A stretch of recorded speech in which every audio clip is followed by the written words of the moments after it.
First of all, thank all of you for coming out. Before I take any questions, I'd just like to say a few things about my friend Mark Turgeon. Turgeon, good friend, teammate, coaching peer, mentor. I came to Maryland because of him. I wanted to work alongside him and learn from him. Nobody wanted to win more than Turgeon. He won here at Maryland. He won in a tough conference, and he won a lot. I can't speak for him, but I know that our team will continue to follow the direction that his leadership provided for so many years. And that started today. I didn't expect to be in this position, but I'm ready to take on the responsibility of helping lead this team with the rest of our staff. I promised Turge and I promised Damon that I would do that, and I owe it to this team. So that's our coach's mindset, and we still feel like we're close. Obviously, there are no more victories, but we feel like we tighten up and fine-tune a few areas where we can still accomplish what we want to accomplish. So I know a lot of you might have a few questions about the coaching change, and I'll try my best to answer those, but understand my focus is also, and our staff's focus is on our players and making sure they receive the support that they need at this time.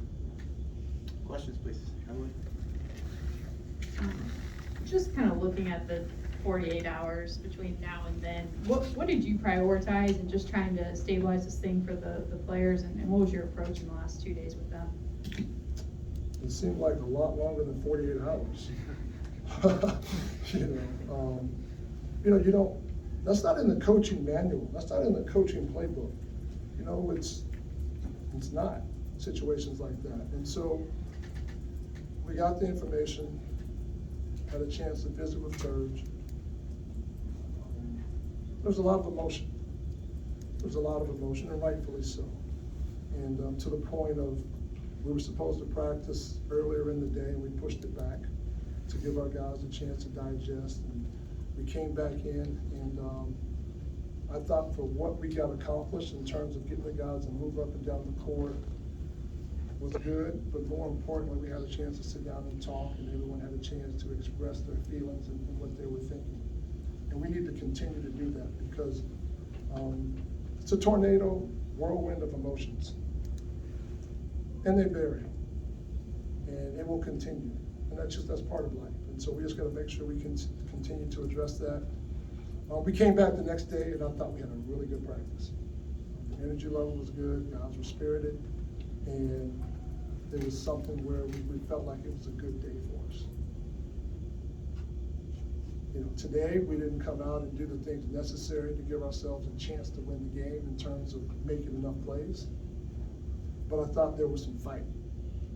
And we've got to continue to build upon that. So to answer your question, we as a staff just tried to be supportive of our guys, let them know that we're there for them.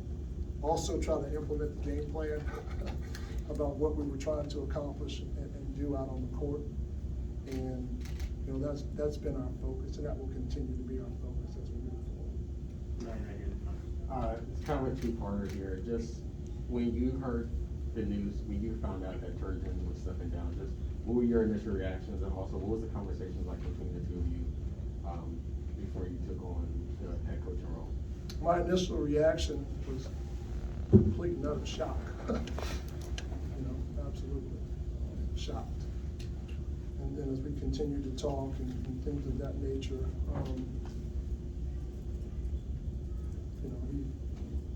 you go through this and you go through a lot.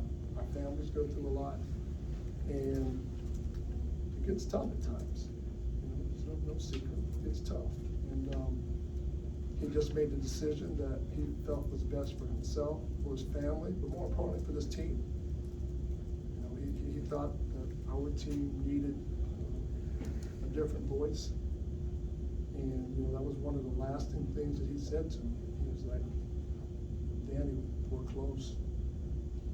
We got to fine-tune some areas, and then we can string together some games." And I think a new voice can help move in that direction a lot quicker. And so to me, that was extremely unselfish piece for him to recognize that in his eyes, but also to follow through with it. that's the Turge right now. Wayne, are you?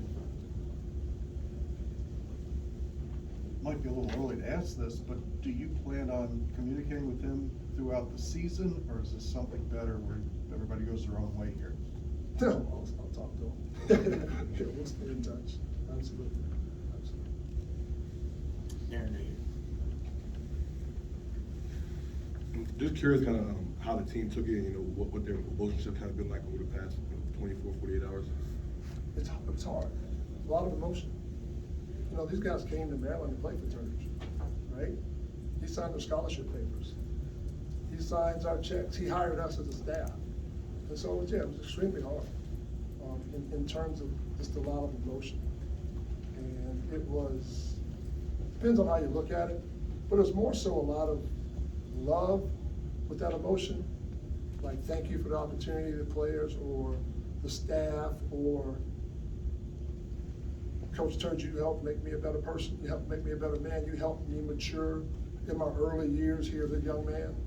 So you go through all those emotions. And so obviously the guys that have been here the longest, probably the most shook in regards to when that decision was made. But they also know that they have to be resilient, because that's something Turge talked about all the time. So like I said, just a whirlwind of emotions, and there'll continue to be a whirlwind of emotions. I think they did a really good job today of coming in when we had our walkthrough earlier before the game, of being locked in and understanding what we were trying to accomplish game-wise in terms of putting in the game plan and following through. Jacob T. Hi, Coach. Got a question about today's game. You know, obviously Martinez went down early, and we saw a bit more of Marcus Dockery today. Is he someone that you foresee spending more time on the court? Yeah, I think Doc has put himself in a situation where, you know, I was not here with Doc his freshman year, but by all accounts from everyone on our staff, he's really worked hard to improve and put himself in a situation where we thought he'd been practicing really well.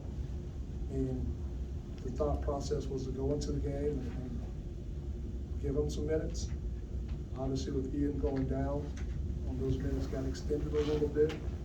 But I do think Doc came in and you know, gave us really good 9 minutes from not playing to being out there in the fire today.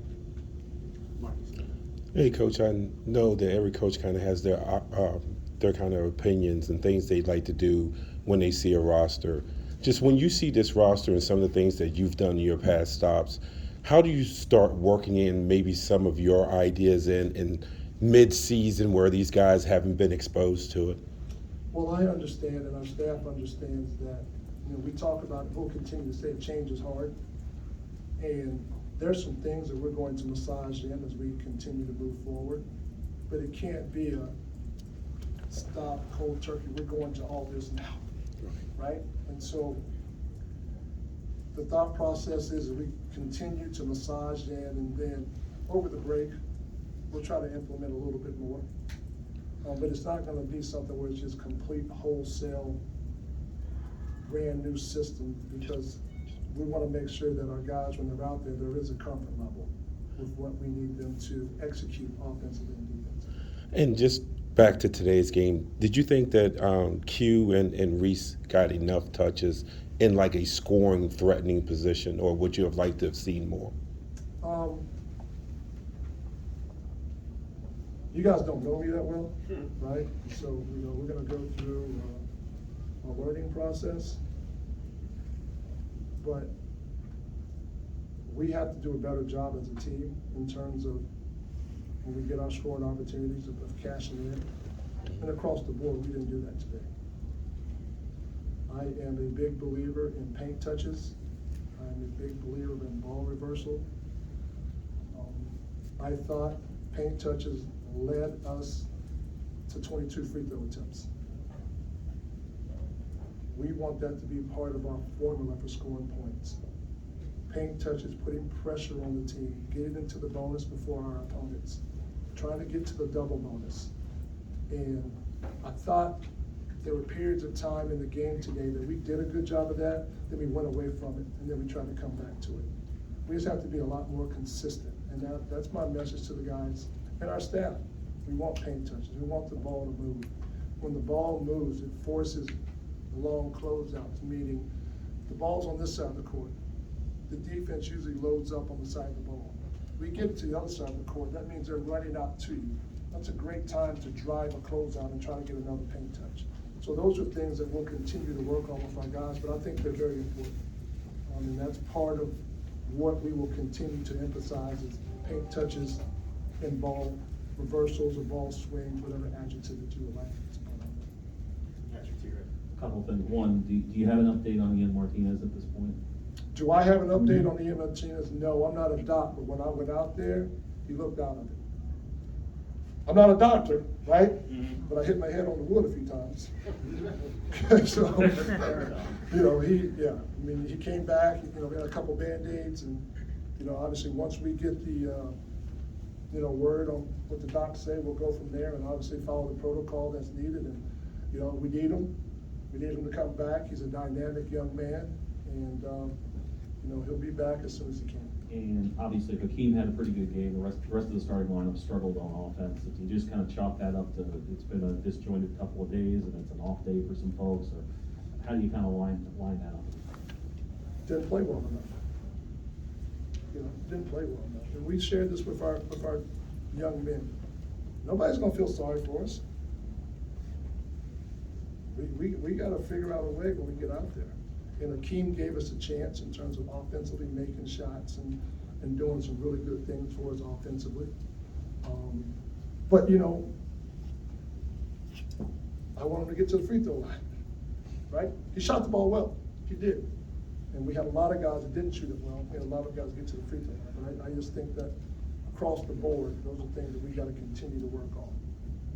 But yeah, Hakeem offensively, he gave us a chance to be in the ball game with how he played.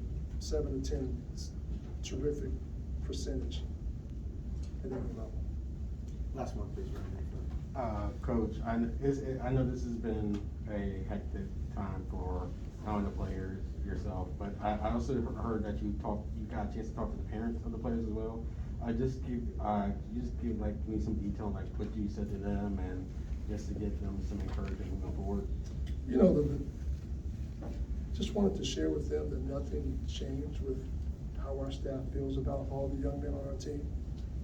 We wanted the parents to understand that, yes, it was a challenging last couple of days, right?